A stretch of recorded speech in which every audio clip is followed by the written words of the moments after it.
This is the Horse Radio Network. This is episode 724 of Horse Tip Daily. A different horse tip, a different equine topic, a different equestrian expert every day. Horse Tip Daily brings the world of equine knowledge to you, one day at a time. Today's tip is brought to you by EquestrianCollections.com.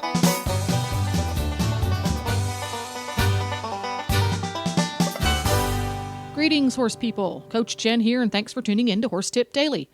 Today's tip is an excerpt from the Dressage Radio Show, episode number 184.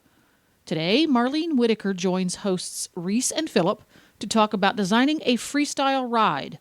And with training level now being available, this tip isn't just for the Shadbelly set. But first, let's hear from today's sponsor.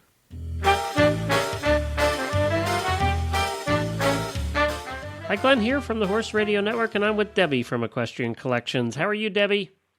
Hi, Glenn. I'm just great. And this week I wanted to feature something that we have on our website, www.equestriancollections.com. You know, a lot of people say, are you only online? Well, you know what? We have taken care of that for you. We are online, but we're also catalogs online. If you go to our website and at the very top of the page, of the home page, you will see a little box that says catalogs. You click on that, and all the catalogs from our different vendors come up. All you have to do is click on any one of them, and it opens up just like a book. It's just really cool. You just click at the bottom of the page, and the page turns as if you were looking at a catalog, sitting there in bed or something. But the best part of this kind of catalog is if you click on it, and we have this item available, all you have to do is click on it. It takes you right over so you can order it right there. So it's very convenient, and you can look at all the different things and just spend all day doing that if you'd like, because we've got plenty of them. I do really like the fact that you're looking at the manufacturer's catalog, and if you guys have it, you can just click on it. It takes you to the order page. If you don't have it, it just pops up with a little thing that says item not available, so you know exactly what you can get and what you can't get. That's exactly right, and that's such a help, too, because, if we can't get it, then you can't get it. So here we go. You'll know right away if you can get it from us. Very good. That's go to EquestrianCollections.com, the catalogs tab at the top of the page at EquestrianCollections.com. This product highlight was produced by the Horse Radio Network. Listen to all of our shows at HorseRadioNetwork.com. Marlene, thank you so much for coming on the show this evening. It is my pleasure, Reese. So we are I've been looking forward to your interview all day. Marlene is a wonderful choreographer and has worked with me and my family for many years, and I think she's the best. But I was so excited to have you on the show, Marlene, to talk about the new training level freestyle. Yes, which when it became effective December 1st, a few days ago. I think 90% of our amateurs in the United States, I'm told, ride at training level, first level. So the more people that have access to this, the better. And I do have some concrete suggestions that I think will make it easier for them. Great. Well, let's get started. I would say the very first thing an interested rider should do is go to the USDF website. The Freestyle Committee, which I'm a past member of, has put a lot of effort into giving clear directives and basic information on requirements, timing, music, choreography, scoring, and judges. There's a wealth of material there that is self-explanatory that I couldn't cover in 30 minutes. So that would be a good starting place. The next thing I recommend is that everyone have a metronome. Now, metronomes come from rather inexpensive versions to quite elaborate versions. How much you spend on the metronome is not as important as the fact that you use the same metronome throughout your entire project, because there might be some variability.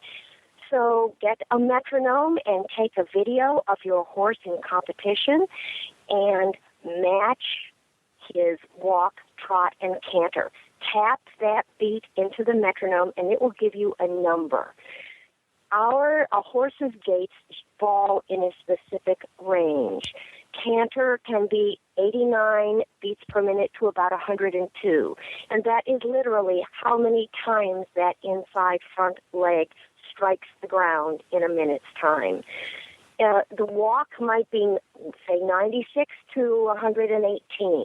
And when I measure the walk, I choose to measure both front legs because it is more accurate. The trot tends to be, if you are measuring both front legs, which is again more accurate, tends to be about 138 to 160. So your first job, if you're new to this, is to find out what tempos go with your horse. That's so important. Once you have those numbers, if your listeners have a piece of paper, I would tell them that they should go to a website called, and I'm making sure I'll say this right, Equimusic, EQUIMUSIC.com. And that is a free online musical freestyle music database. It is quite self-explanatory, and it will give you suggestions for songs at any tempo range. If you know that your horse canters at 92 beats per minute, you insert that, and up comes a list of songs that you could choose from. This will be a great help for putting appropriate songs at a person's fingertips. Now, choosing your music is not quite as easy as saying, I like this walk, this trot, and this canter. We want your choices to go together in a unified theme to sound like they belong together. We want you to burn some of this music and take it out to the barn and ride your horse to it to see how you like it. Pick out 3 or 4 or 5 songs in each gait and ride to it. And that's a way to start. Now, am I getting too detailed here? No, this is it's perfect. awesome. Yeah, and the I'm use of that taking notes website. myself. Yeah, and to have a database of music to work with. Now, I hope that there's a lot of songs on there so that we're not having 10 freestyles with the same music. Well, the truth is there isn't as much music available as we all wish there was. However, so some of the songs in this database may have been used. But if you have a rider going to the World Cup, I have to worry that their ride is as fresh and new as I can make it. But for our riders getting started, it's all right. If they put their music together, it's all right that maybe somebody in another state is using it too. It's all right. Yeah. I had an interesting experience at a World Cup class in Florida one year where I had a rider who had a particular piece of music for the canter.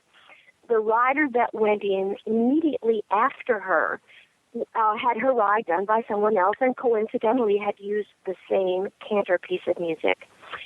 Jessica Ranshausen was judging. At the end of the class, my rider was quite upset to have heard her canter music done by 2 horses. So I approached Jessica and asked her what she thought about that.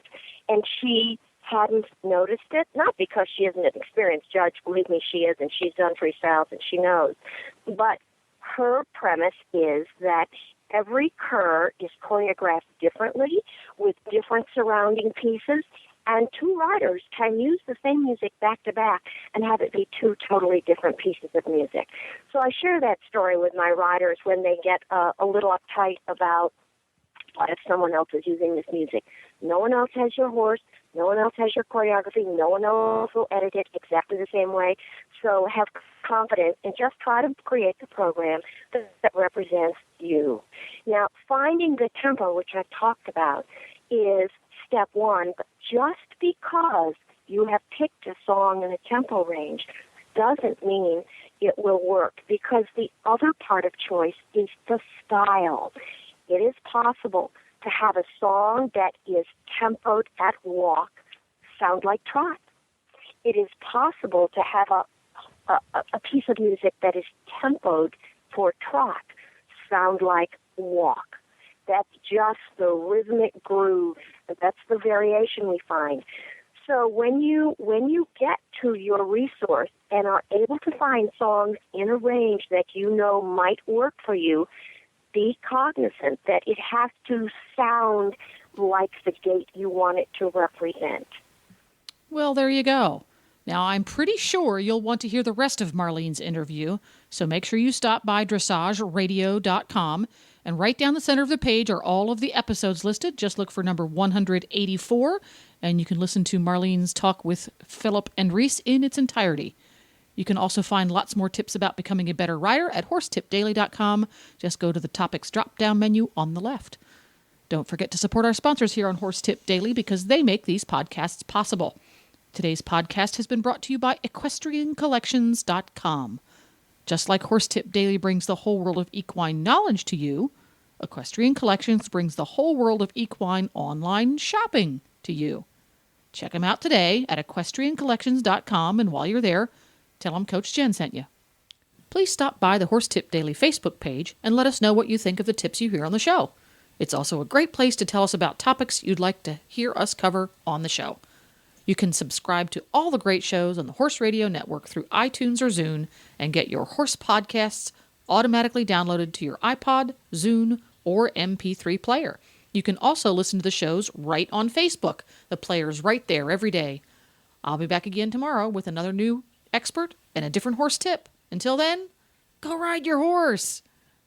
The Horse Radio Network and the Horse Radio Network hosts are not responsible for statements of guests or their opinions. Use your own judgment when listening to the tips provided by the experts on Horse Tip Daily.